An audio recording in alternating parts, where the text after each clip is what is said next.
bagira ngo twaba turisiza hakabale ngene izina rya gaho kaba akabale Rubanda.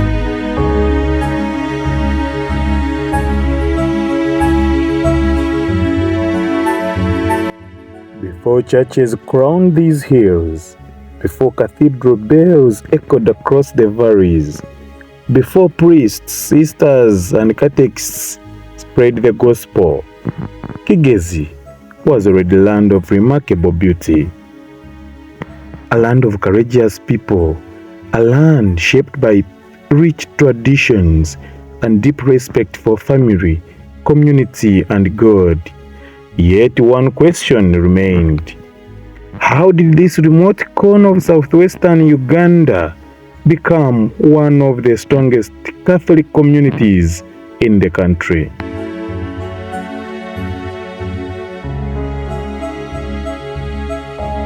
Long before Christianity reached Kigezi, the Bachiga and the Batwa peoples had developed their own social systems, customs, and religious beliefs.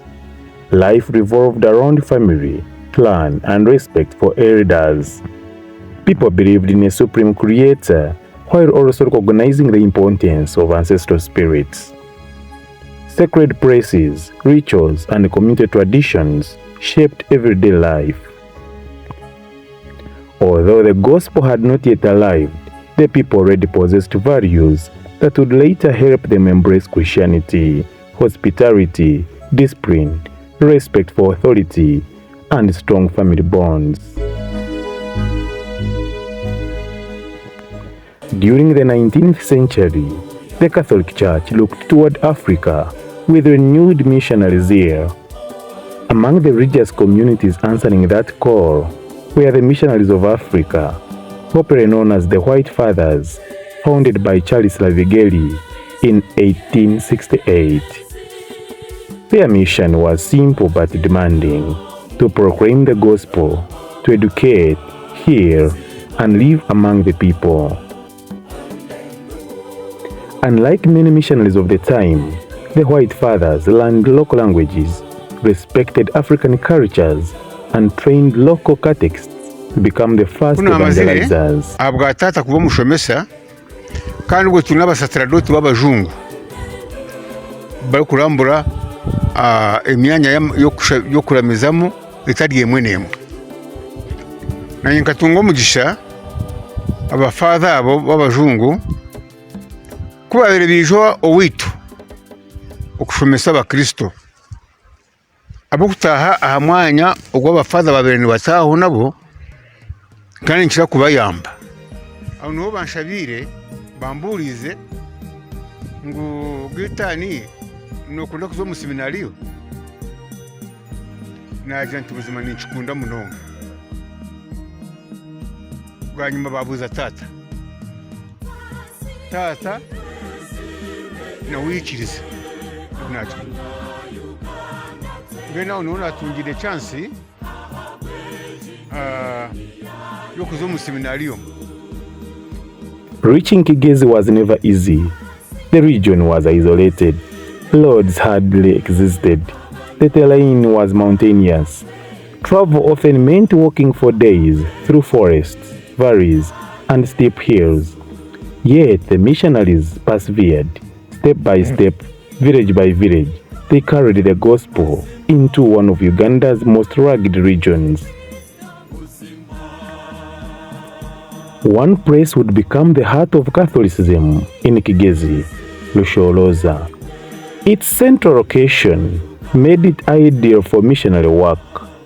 With the support of local communities and visionary leaders, land was secured for a permanent Catholic mission. From this hill, schools were opened, health services began, catechists were trained, future priests received formation. The foundations of what would later become the Diocese of Kabale had been laid. Missionaries alone could never have transformed Kigezi. The story also belongs to courageous local Christians. Among the remembered pioneers was Paul Ngorogoza, whose generosity and commitment helped the church establish itself at Rushoroza. Many others donated land. They built churches using local materials. They carried bricks by hand. They welcomed priests into their homes and became catechists. Without them, the church would never have flourished.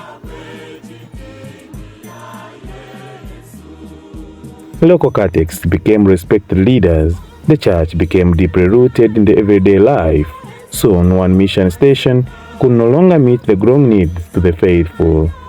A new chapter was approaching.